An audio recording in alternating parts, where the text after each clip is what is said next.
ለምሳሌ የኔን የቴሌግራም ቻናል ብትመለከቱ እዚህ ጋር ባላንስ ብሎ ወደ 18.7 ቶን እና 530 ስታር ሰርቷል። ይሄ ማለት አሁን ባለው ዋጋ 18 ቶኑ ወደ $36 አካባቢ፣ 530 ስታሩ ደግሞ ወደ $7 አካባቢ፣ በአጠቃላይ $41 አካባቢ ሰርቷል ማለት ነው።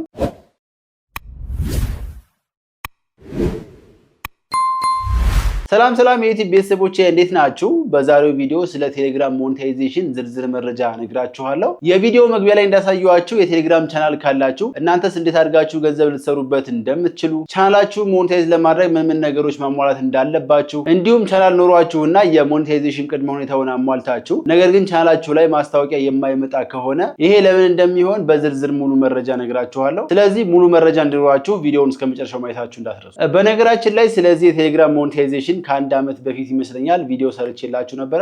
በዚህ ቪዲዮ በዚህ አንድ ዓመት ጊዜ ውስጥ ሞር አፕዴትድ የሆኑና እዛ ቪዲዮ ላይ ያልነገርኳችሁን አዳዲስ ተጨማሪ ሀሳቦች በዝርዝር ነግራችኋለሁ። ስለዚህ ቪዲዮውን እስከመጨረሻው ማየታችሁ እንዳትረሱ። ፈርስት ኢዝ ፈርስት፣ በቴሌግራም ቻናል አማካኝነት ገንዘብ ልንሰራባቸው የምንችልባቸው መንገዶች በዝርዝር ልንገራችሁ። በቴሌግራም ቻናል አማካኝነት በተለያዩ መንገዶች ገንዘብ ልንሰራ እንችላለን። እነዚህንም መንገዶች በስድስት ዋና ዋና ክፍሎች ከፍያችኋለሁ። ከነዛ ውስጥ የመጀመሪያው አሁን በዝርዝር የምነግራችሁ የቴሌግራም ቻናል ሞኔታይዜሽን ነው። ሞኔታይዜሽን ማለት እንደምታውቁት ቴሌግራም ቻናላችን ላይ የተለያዩ ቴሌግራም የሚለቃቸው ማስታወቂያዎች ይመጣሉ። በእነዛ ማስታወቂያዎች አማካኝነት የምናገኘው ገቢ ወይም ደግሞ ገንዘብ ማለት ነው። ይሄንን በተመለከተ ወደ በኋላ በዝርዝር ነግራችኋለሁ። በቴሌግራም ቻናል አማካኝነት ገንዘብ ልንሰራበት የምንችልበት ሁለተኛው መንገድ በወር የሚከፈል መንዝሊ ፊ ነው። ፕራይቬት ቻናል ክሬት አድርጋችሁ ሰዎች ያንን ፕራይቬት ቻናል መክፈል ያለባቸው ኢኒሺያል ፔመንት ከፍለው ከገቡ በኋላ እዛ ቻናል ውስጥ ለመቀመጥ ግዴታ እናንተ ያስቀመጣችሁትን በየወሩ የሚከፈል የስታር መጠን መክፈል አለባቸው። ይሄንን ለማሳየት አንድ ሳምፕል ፕራይቬት ቻናል ክሬት አድርጌያለሁ። ፕራይቬት ቻናል ከከፈታችሁ በኋላ እዚህ ጋር ክሊክ አድርጋችሁ ይሄንን የቻናል ሴቲንጉን ወይም የእርሳስ ምልክቱን ትነካላችሁ። ከዛ ያው ቻናል ታይፑ እዚህ ጋር ፕራይቬት መሆን አለበት። ፐብሊክ ቻናል ከሆነ አሁን የምነግራችሁን ነገር ማድረግ አትችሉ። ከዛ ይሄንን ቻናል ታይፕ የሚለውን ክሊክ ካደረጋችሁ በኋላ ማኔጅ ኢንቫይት ሊንክስ የሚለውን ክሊክ ታደርጋላችሁ። ይሄን ክሊክ አድርጋችሁ ክሬት ኤ ኒው ሊንክ የሚለውን ስትነኩ እዚህ ጋር የሚመጡ ዝርዝር ነገሮች አሉ። ከዛ ውስጥ ይሄ መጀመሪያው ሪኩዌስት አድሚን አፕሩቫል የሚለው ሰዎች ወደ እናንተ ቻናል ከመግባታቸው በፊት የእናንተ አፕሩቫል ወይም እናንተ እንድትፈቅዱላቸው የምታደርጉበት መንገድ ነው። ይሄንን ኦን ካደረጋችሁት ቀጣዩ ሪኳየር መንዝሊ ፊ የሚለው ኦፍ ይሆናል። ስለዚህ ይሄንን ኦፍ ካደረጋችሁ በኋላ ሪኳየር መንዝሊ ፊ ወይም ደግሞ በየወሩ እንዲከፍሉ የምትፈልጉት ነገር ካለ ይሄንን ኦን ታደርጋላችሁ። ከዛ ከፍለው የሚገቡት የስታር መጠን ታስገባላችሁ። ለምሳሌ እኔ 500 ስታር እንዲከፍሉ ከፈለኩ ይሄን 500 ስታር ካደረኩ በኋላ ኢንቫይቴሽን ሊንክ ስለሆነ ጀነሬት የሚያደርግላችሁ ይሄ ኢንቫይቴሽን ሊንክ ኤክስፓየር የሚያደርግበት የታይም ፔሪድ እንዲኖረው ከፈለጋችሁ እዚህ ጋር ከፍ ዝቅ ማድረግ ትችላላችሁ። ቀጣዩ ደግሞ ሊሚት ባይ ናምበር ኦፍ ዩዘርስ ይላል። በዚህ ሊንክ ጆይን የሚያደርጉት የሰዎች መጠን እዚህ ጋር መወሰን ትችላላችሁ። ከዛ ይሄን አድርጋችሁ ከጨረሳችሁ በኋላ ክሬት ትሉታላችሁ ማለት ነው። ከዛ እዚህ ጋር ኢንቫይቴሽን ሊንክ ጀነሬት ያደርግላችኋል። ይሄንን ኢንቫይቴሽን ሊንክ እንደዚህ ኮፒ አድርጋችሁ ለሰዎች ስትልኩላቸው እነዛ ሰዎች ይሄንን ክሊክ አድርገው ለመግባት ሲሞክሩ 500 ስታር ይጠይቃቸዋል። ከዛ 500 ስታር ከከፈሉ ይገባሉ ማለት ነው። ከዛ ልክ ወሩ ሲደርስ ያንን ስታር ካልከፈሉ አውቶማቲካሊ ከቻናሉ ያስወጣቸዋል ማለት ነው። ስለዚህ እንደዚህ አድርጋችሁ ፕራይቬት ቻናሎችን ክሬት ማድረግ ትችላላችሁ። ክሬት የምታደርጉት ፕራይቬት ቻናል ወይም ደግሞ ሰዎች እንዲህ አይነት ቻናሎችን ጆይን የሚያደርጉት ምን አይነት ነገር ፖስት ብታደርጉ ነው እናንተ እሱን ታውቁታላችሁ። በዚህ መንገድ ሰዎችን በየወሩ በማስከፈል ገንዘብ ሜክ ልታደርጉበት የምትችሉበት እድል አለ ማለት ነው። ሌላኛው በቴሌግራም ቻናል አማካኝነት ገንዘብ ልትሰሩበት የምትችሉበት መንገድ ደግሞ ፔይድ ኮንቴንት ይባላል። ፔይድ ኮንቴንት ማለት ቴሌግራም ቻናላችሁ ላይ ፖስት የምታደርጓቸው ኮንቴንቶች ስፔሻሊ እነዛ ፖስቶች ብቻ በስታር እንዲከፈቱ ማድረግ የምትችሉበት መንገድ ነው። ፕራይቬት ቻናል ሳይሆን ሙሉ ፐብሊክ ቻናል አድርጋችሁ ነገር ግን የተወሰኑ ፖስቶች በስታር እንዲከፈቱ መቆለፍ የምትችሉበት መንገድ ነው። እዚህ ጋር ለጊዜው ሎክ የሚደረጉት የቪዲዮ እና የኢሜጅ ፖስቶች ብቻ ናቸው። ከዛ ውጭ ያሉ ለምሳሌ ፒዲኤፍ ሊሆን ይችላል፣ ኖርማል የጽሁፍ ፖስቶች በስታር ሎክ ማድረግ አይቻልም። ይሄንን ለማድረግ ቻናላችሁ ጋር ከገባችሁ በኋላ እዚህ ጋር የፋይል ምልክቱን ትነካላችሁ። ከዛ ፔድ ማድረግ የምትፈልጉትን ቪዲዮ ወይም ፎቶ ትመርጣላችሁ። ለምሳሌ እኔ ይሄንን ማድረግ የምፈልገው ስለዚህ ሴሌክት ካደረኩት በኋላ እዚህ ጋር ሶስት ነጥቡን ነክቼ ሜክ ዚስ ኮንቴንት ፔድ የሚለውን ነካለው። 100 ስታር ለምሳሌ አድርገውና ሜክ ዚስ ሚዲያ ፔድ የሚላለ እሱን ኦኬ ለዋለው። ከዛ አውቶማቲካሊ በ100 ስታር የሚከፈት ፔድ ኮንቴንት ይሆናል። በዛኛው አካውንት ገብቼ ሳሳያችሁ እዚህ ጋር እንደምታዩት ይሄኛው 100 ስታር ካልከፈለ በስተቀር ይሄ ሰው መግባት አይችልም ማለት ነው። ስለዚህ እንዲህ አይነት የተለያዩ ፎቶዎችን የሚጠቅሟችሁ መረጃዎችን ወይም ደግሞ አሁን ብዙ ጊዜ እኔ የማያቸው የቤቲንግ ቀመሮች ምናምን ይሄ ለምሳሌ አርሰናል አሸንፋል ያሸንፋል፣ ቸልሲ ማች ይወጣል ምናምን የሚሉትን የቤቲንግ ቀመሮች ይሰሩና ፎቶ ስክሪንሾት አንስተው እዚህ ጋር በስታር የሚሸጡ ሰዎችን አያለው። ታት ሪሊ ስማርት አይዲያ። ስለዚህ በዚህ መሰረት ቴሌግራም ቻናላችሁን ተጠቅማችሁ ገቢ ማግኘት ትችላላችሁ ማለት። አራተኛው በቴሌግራም ቻናል ማግኘት ገቢ ልታገኙበት የምትችሉበት መንገድ ደግሞ ጊፍት ነው። እዚህ ጋር ጊፍት በሁለት መንገዶች ከፍለን ማየት እንችላለን። ዳይሬክት የስታር ጊፍቶች እና የኮሌክቲቭ ጊፍቶች ብለን ማለት ነው። ዳይሬክት የስታር ጊፍቶች ወይም ደግሞ ስታር ሪያክሽን የምንላቸው የሆነ የቴሌግራም ፖስት ካደረጋችሁ በኋላ ሰዎች ልክ እዚህ ጋር እንደምታዩት በስታር ሪያክት እንዲያደርጉ ማድረግ ትችላላችሁ። በእያንዳንዱ ፖስት ስር የምታገኙት ስታር ተጠራቅሞ 1000 እና ከዛ በላይ ስታር ሲሞላላችሁ ያንን ስታር አውጥታችሁ መጠቀም ትችላላችሁ ማለት ነው። ለምሳሌ እኔ ቻናል ላይ እዚህ ጋር እንደምታዩት ወደ 530 ስታር አግኝቻለሁ። ያ ማለት እስከዛሬ በሰራኋቸው ፖስቶች ላይ ሰዎች ስታር ሪያክት ያደረጉት ወይም ደግሞ ስታር የሰጡኝ ተደምሮ 530 ይሆናል ማለት ነው። ለምሳሌ እዚህ ጋር የለም፣ እዚህ ጋርም የለም፣ እዚህ ጋርም የለም። እዚህ ፖስት ስር አንድ ስታር አግኝቻለሁ። አሁን እኔ ስታር ሪያክት አድርጌ ለራሴ ሰጥቼ ባሳያችሁ በቃ ጀስት ስታሯን ብቻ መንካት ነው በቃ። ስለዚህ አንድ ሆነ። አሁን ክሊክ ባድርገው 2 እያለ ይቀጥላል። አንድ ሰው ጫና አድርጎ ቢይዘው በጣም ብዙ ስታሮች ይገባል ማለት ነው። ስለዚህ በዚህ መሰረት ስታር ለሰዎች መስጠት ትችላላችሁ ወይም ደግሞ መቀበል ትችላላችሁ። በነገራችን ላይ ይሄን ነገር ቻናላችሁ ላይ ኦን ማድረግ አለባችሁ። ይሄን ነገር ኦን ለማድረግ ቻናላችሁን ክሊክ ካደረጋችሁ በኋላ እዚህ ጋር ሪያክሽንስ የሚለውን ከነካችሁ በኋላ ኢኔብል ፔይድ ሪያክሽን የሚለው ኦን ማድረግ አለባችሁ። ሁለተኛው መንገድ ደግሞ ኮሌክቲቭ ጊፍት የሚባለው ነው። ኮሌክቲቭ ጊፍት ማለት ደግሞ ሰዎች አስበውበት ፐርፐዝሊ የተለያዩ የስታር ዋጋ ያላቸውን እዚህ ጋር እንደምታዩት ለምሳሌ እዚህ ጋር ይሄንን ክሊክ አድርጌ ሴንድ ጊፍት የሚለውን ብነካ እዚህ ጋር የተለያየ የስታር ዋጋ ያላቸው አይከኖች አሉ። እነዛን ኦኬ በማለት ለእናንተ የሚልኩላችሁ መንገድ ነው። ይህን ወደ ስታር ቀይራችሁ መጠቀም ትችላላችሁ። ነገር ግን እዚህ ኮሌክቲቭስ የሚለውን ከነካችሁ እነዚህ ወደ ክሪፕቶ ኤንኤፍቲ መቀየር የሚችሉ ነገሮች ናቸው። ሌላው እዚህ ጋር የምነግራችሁ ነገር ሰዎች ዳይሬክትሊ እናንተ ማግኘት ሲፈልጉ ስታር እንዲከፍሉ ማድረግ ትችላላችሁ። ማለት የቻናል ኦነር ሆናችሁ ሜምበሮቻችሁ እናንተን በቀጥታ ማግኘት ከፈለጉ ወይም ዳይሬክት ሜሴጅ እንዲጽፉላችሁ ከፈለጉ ስታር እንዲከፍሉ ማድረግ ትችላላችሁ። ይሄንን ኦን ለማድረግ እዚህ ጋር ቻናላችሁን ክሊክ አድርጋችሁ ከገባችሁ በኋላ የቻናላችሁ ሴቲንግ ወይም ደግሞ የእርሳስ ምልክቱን ነክታችሁ ትገባላችሁ። ከዛ ዳይሬክት ሜሴጅ የሚለውን ይሄንን እንደዚህ አድርጋችሁ ሴት ካደረጋችሁ በኋላ ይሄን ራይት ምልክቱን ነክታችሁ ትወጣላችሁ። በዛኛው አካውንቴ አሁን ለማናገር በሞክር እዚህ ጋር 295 ስታር መክፈል ይጠበቅብኛል። በተለይ ዋን ቱ ዋን ቴክኒካል ነገሮች የምትፈቱ ከሆነ ኮርስ የምትሰጡ ከሆነ የምታማክሩ ከሆነ በዚህ መንገድ ስታር ሴት በማድረግ ሰዎች እንዲያናገሯችሁ ማድረግ ትችላላችሁ ማለት ነው። ቴሌግራም ቻናላችሁ ላይ ገንዘብ ልትሰሩበት የምትችሉበት አምስተኛው መንገድ ደግሞ አፊሊየት ፕሮግራም ይባላል። አፊሊየት ፕሮግራም ቴሌግራም ያስተዋወቀው አዲስ የገንዘብ መስሪያ መንገድ ነው። ይሄን ነገር ለማየት ቴሌግራም ቻናላችሁ ጋር ገባችሁ በኋላ እዚህ ቻናል ሴቲንግ የሚለውን ትነካላችሁ።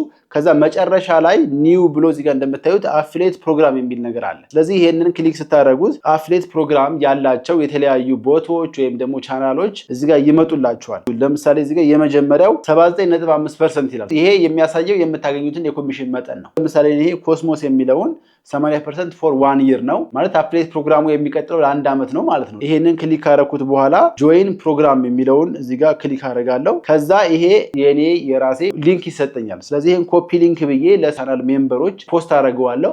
አይ ቲንክ ይሄ ቦት ይመስለኛል። ቦቱ ላይ የሆነ ነገር ትሬድ አድርጎ ወይም ደግሞ ስታር ኢንቨስት አድርጎ ምናምን እሱ ኢንቨስት ያደረገውን 80% ለኔ ነው የሚገባልኝ ማለት ነው። 20% ደግሞ ለዚህ ለቦቱ ወይም ደግሞ ለፕሮግራሙ ይሆናል ማለት ነው። ነገር ግን እዚህ ጋር ያሉት አብዛኛዎቹ በሚባል ደረጃ አብዛኛዎቹ እስካም ናቸው። ስለዚህ እኔ አሁን ይሄንን እኔ አልጠቀምበትም። ስለዚህ ነገር ግን እናንተ ትክክል ነው ብላችሁ የምታስቡ ከሆነ በዚህ መንገድ መስራት ትችላላችሁ። ነገር ግን ያው በኃላፊነት መሆን አለበት። ምክንያቱም እናንተ ገንዘባችሁን ለማግኘት ብላችሁ ሰዎች እንደተጭበረብሩ መጠንቀቅ አለባችሁ። በስድስተኛ ደረጃ የምናስቀምጠው በቴሌግራም ቻናላችን አማካኝነት ገንዘብ ልናገኝበት የምንችልበት እንግዲህ ማኑዋሊ ማስታወቂያ መስራት። ይሄንን ያው ሁላችሁም ታውቁታላችሁ። ለዚህ ደግሞ ምሳሌ ማን ነው? እርግጠኛ ነኝ ብዙዎቻችሁ ታውቁታላችሁ አይደል? ቲክቫ በጣም ብዙ አይነት የተለያዩ ቴሌግራም ቻናሎች አሉት። በእነዚህ ቴሌግራም ቻናሎች እንግዲህ ኢትዮ ቴሌኮም፣ የተለያዩ የሀገራችን ባንኮች፣ ሳፋሪኮም ማስታወቂያዎች ያስነግራሉ። እንግዲህ የሚያገኙትን ነገር መገመት። ነገር ግን ይሄን ነገር ለመስራት አንደኛ ቻናላችሁ በጣም ታማኝ መሆን አለበት። ወቅታዊ ዜናዎችን፣ ወቅታዊ ቲፖችን፣ ወቅታዊ መረጃዎችን መለቅ አለባቸው። ሌላኛው ደግሞ ፎሎወራችሁ ቢያንስ ከ50 ሺህ እና ከዛ በላይ መሆን አለበት እና ደግሞ በሰዎች ዘንድ ታማኝ ተወዳጅ መሆን አለበት። አሁን በቴሌግራም ቻናል አማካኝነት ገንዘብ ልንሰራባቸው የምንችልባቸውን 6ቱን መንገዶች አይተናል። መጀመሪያ እንደነገርኳችሁ አሁን በዝርዝር የምናየው እንዴት አድርገን በቴሌግራም ቻናላችን ላይ ሞኔታይዜሽን ወይም ደግሞ የራሱ የቴሌግራም ማስታወቂያ ማለት ይሄኛው ማስታወቂያ ማለት እንደዚህ እንዴት ሊመጣላችሁ እንደሚችል ምን ማለት እንደሆነ እንዴት አድርጋችሁ ዊዝድሮ ማድረግ እንደምትችሉ ያሉትን ነገሮች ነው አንድ ባንድ የማሳያችሁ።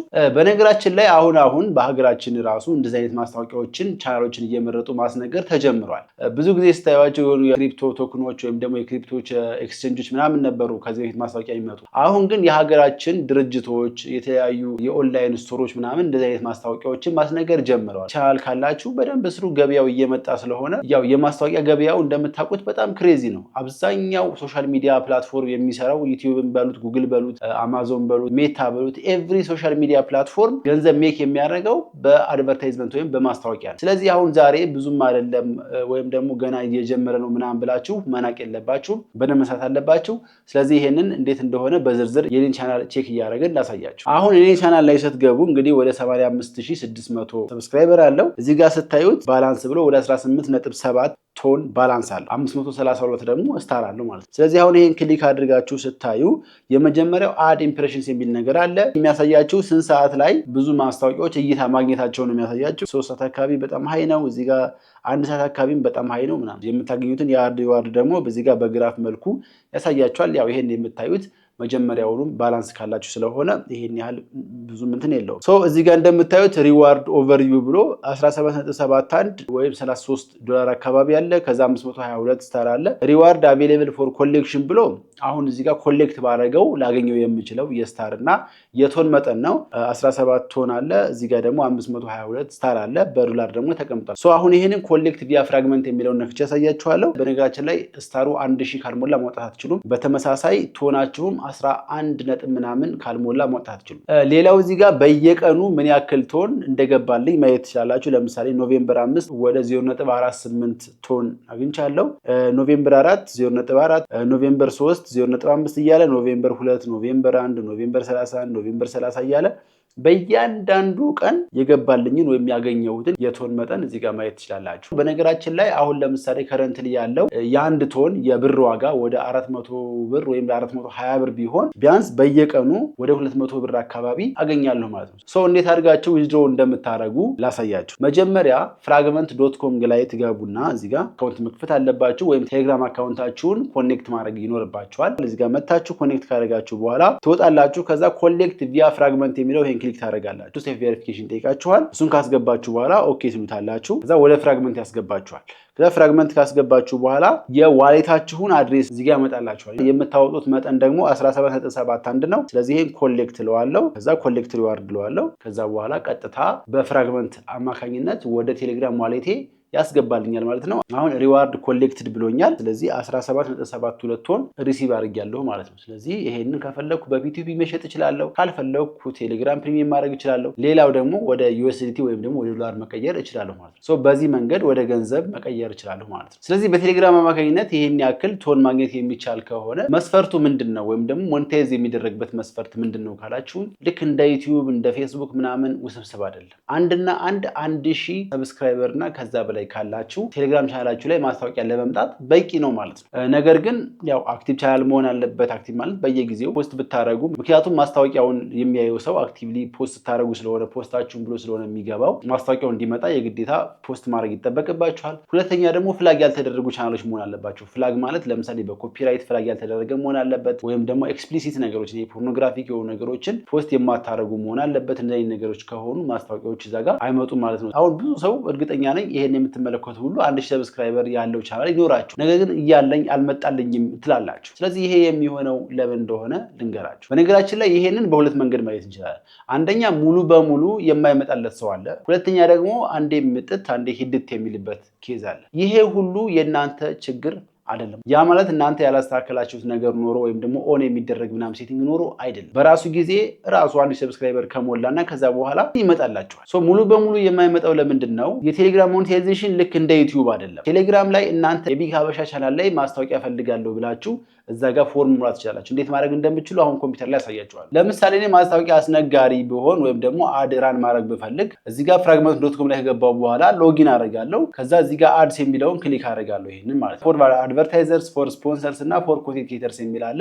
አድቨርታይዘር ስለሆንኩኝ ይሄንን ፔይ ፎር አድስ የሚለውን ክሊክ አደርጋለሁ። ከዛ ads.telegram.org ላይ ክሊክ አድርጌ እገባለሁ። ያ ማለት እዚህ ጋር እገባለሁ ማለት ነው። ከዛ እዚህ ጋር ገባው በኋላ ፐርሰናል አካውንቴን እመርጣለሁ። እዛ ክሬት ኤ ኒው አድ የሚለውን ክሊክ አደርጋለሁ ማለት ነው። ቅድም የነገርኳችሁ እዚህ ጋር ነው። አሁን እዚህ ጋር ነው ቻናሎችን ሰርች የምታደርጉት። እዚህ ጋር ሰርች የሚል አለ፣ ቦት የሚል አለ፣ ቻናል የሚል አለ። ማለት ማስታወቂያችሁ ቻናል ላይ እንዲመጣ ቦት ላይ እንዲመጣ ወይም ደግሞ ሰርች ላይ እንዲመጣ ማድረግ ትችላላችሁ። ቦት ላይ ሲሄድ ይሄን ይመስላል፣ ቻናል ላይ ሲሄድ ደግሞ ይሄን ይመስላል። ስለዚህ እነዚህን ቻናሎችና ቦቶች የምትመርጡት እናንተ ናችሁ። ከዛ እዚህ ጋር ሲፒኤም የሚል አለ፣ ክሊክ ፐር ሚሊ ወይም ደግሞ ፐር 1000 በ1000 ቪው የምትከፍሉትን የቶን መጠን ነው እዚህ ጋር የምታስገቡት። ይሄን ታስገባላችሁ። ከዛ ኢኒሻል በጀታችሁ ምንድነው እዚህ ጋር ይሄን ትሞላላችሁ። ከዛ እዚህ ጋር ማሳየት የፈለኩት እዚህ ጋር ነው። ለምሳሌ አሁን ቻናል ላይ እንዲሄድ ነው የፈለኩት። ከዛ ለምሳሌ ቢግ ሀበሻ ክሪፕቶ የሚል ሁለተኛ ቻናል ስላለኝ እዚህ ጋር እንዲሄድ ብፈልግ አያችሁት አውቶማቲካሊ እዚህ ጋር እንትላል። ስለዚህ እዚህ አሁን ማስታወቂያ አስነጋሪ ስለሆንኩ ማኑዋሊ ነው እያንዳንዱን ማስገባት ያለብኝ። ቅድም ያልኳችሁ እዚህ ጋር የእናንተ ቻናል ማስታወቂያ የሚያስነግረው ሰው እዚህ ጋር ማስገባት አለበት ያልኳችሁ ለዚህ ነው። ከዛ ያው ብዙ ቻናሎችን ማስገባት እችላለሁ። አስገብቼ ከጨረስኩ በኋላ ያው እዚህ ጋር መጥቼ ራን አደርገዋለሁ ማለት ነው አዱን። ወይም ደግሞ ሰርች ማድረግም ትችላላችሁ። አሁን እዚህ ጋር የኪወርድ ምናምን ወሳኝነት የቴሌግራም ቻናላችሁ ክሬት ስታደርጉ ባዮ ላይ የምጽፉት ነገር ስሙ ምናምን እዚህ ጋር ወሳኝነት አለ። ለምሳሌ ኢትዮጵያ የሚል ክሊክ ባረግ ምን ሊመጣልኝ ይችላል? ቲክቫ ኢትዮጵያ ይመጣልኛል። ኢሚግሬሽን ኤንድ ሲቲዝንሺፕ ሰርቪስ ኢትዮጵያ የሚል ይመጣልኛል። ሌላ ደግሞ ቴክ የሚል ክሊክ ባረግ ለምሳሌ እነዚህ ነገሮች ይመጡልኛል። ክሪፕቶ የሚል ሰርች ባረግ አያችሁት እንደዚህ ብሉም ክሪፕቶ እንደዚህ አይነት ነገሮች ይመጡልኛል። እንደዚህ አድርጋችሁ የእያንዳንዱን ካላችሁ በኋላ ይሄን ነገር ጨርሳችሁ ክሬት አድርጉታላችሁ ማለት ነው። ስለዚህ የእናንተ ቻናል ማስታወቂያ የሚያስነግሩ ሰዎች የእናንተን ቻናል ካልመረጡት ማስታወቂያ ላይ መጣላችሁ ይችላል። አሁን ለምሳሌ የኔ 3 ቻናሎች ነው ያሉኝ። ይሄ ቢጋበሻ ፋይልስ፣ ቢጋበሻ ቴክ እና ቢጋበሻ ክሪፕቶ የሚሉት። ቢጋበሻ ቴክ ትልቁና ዋናው ነው። አሁን እንዳያችሁት አሁን ያወጣሁበት ማለት ነው። ቢጋበሻ ፋይልስ ደግሞ ፋይል ብቻ ነው ማስቀምጥበት። ኤፒኬ ፋይሎችን፣ ፒዲኤፎችን፣ ቪዲዮዎችን፣ ፎቶዎችን ነው መለቅበት። እዚህ ጋር ምንም አይነት ማስታወቂያ መጥቶ አይቻላል። በአንጻሩ የክሪፕቶው በተደጋጋሚ ማስታወቂያ ይመጣበታል። ኢቭን ራሱ አሁን ማስታወቂያ አለ እዚህ ጋር እንደምታይ። እዚህ ቻናል ላይ ብዙ ጊዜ ፖስት የማደርገው የክሪፕቶ ፖስቶችን ነው እና በእንግሊዝኛ ነው ፖስት የማደርገው። በእንግሊዝኛ ፖስት የምታደርጉ ከሆነና የክሪፕቶና የፎሬክስ ሪሌትድ ቻናል ከሆነ ብዙ ጊዜ ማስታወቂያ ይመጣበታል። ሌላኛው ደግሞ የሚወሰነው ሰብስክራይበራችሁ በጣም ይወሰናል። ለምሳሌ ይሄኛው ቻናሌ 12900 ሰብስክራይበር ነው ያለው። እስካሁን የሰራውን ብታዩት ወደ 6.7 ቶን አካባቢ ነው። ይሄኛው ግን ብዙ ጊዜ አይመጣበትም። ከመጣበት ግን ማገኘው ገንዘብ በጣም ትልቅ ነው። ሌላኛው ብዙ ጊዜ እናንተ የማይመጣላችሁ ምንድነው ፖስት በተደጋጋሚ ስለማታደርጉ ነው። ፖስት የምታደርጉ ከሆነ ሰዎች ፖስቱን ካዩት በኋላ ማስታወቂያውን ስለሚያዩት በቪው ስለሆነ የሚከፍለው 1000 ቪው ከሆነ ወደ 0.1 ወይ 0.2 አካባቢ ቶን ይከፍላችኋል። ስለዚህ ሁሌም ማስታወቂያ እንደመጣ ካያችሁ ቶሎ ፖስት ማድረግ ትችላላችሁ። ምክንያቱም ሰዎች ያንን ፖስት ያዩት ማስታወቂያው ያዩታል፣ ይቆጥራል። ስለዚህ ቻናላችሁ ጋር ማስታወቂያ የሚመጣ ከሆነ የሚመጣበትን ሰዓት እዩና በዛ ሰዓት ቶሎ ፖስት አድርጉ። የማይመጣ ከሆነ ደግሞ ቅድም እንደነገርኳችሁ ምንም የምታደርጉት የተለየ ከእናንተ የሚደረግ ነገር የለም። ዝም ብላችሁ ቻናላችሁን አሳድጉ፣ ፖስት አድርጉ፣ በጣም ቫሉብል የሆኑ ኢንፎርሜሽኖችን ስጡ። ከዛ በራሱ ጊዜ ይመጣላችኋል። ኢቭን ከዛ በኋላ ማስታወቂያ ባይመጣና ገንዘብ ሜክ ባታረጉ ራሱ እንዳሳየኋችሁ የተለያዩ የገንዘብ ማግኛ ሜቶዶች ስላሉ በዛ መንገድ ገንዘብ ሜክ ማድረግ ትችላላችሁ። ቴሌግራም ሞኔታይዜሽንን በተመለከተ የሰራላችሁ ቪዲዮ ይሄን ይመስል ነበረ። ያልገባችሁ ግልጽ ያሆንላችሁ ማንኛውም ጥያቄ አስተያየት ካላችሁ ኮሜንት ላይ ጻፉልኝ። ቀጣይ ደግሞ ቴሌግራም በተመለከተ የምሰራቸው 1 2 3 ቪዲዮዎች ይኖሩኛል። ያያችሁት ቪዲዮ እንደጠቀማችሁ እርግጠኛ ነኝ። ላይክ ማድረጋችሁ እንዳትረሱ። ይመቻችሁ። ፒስ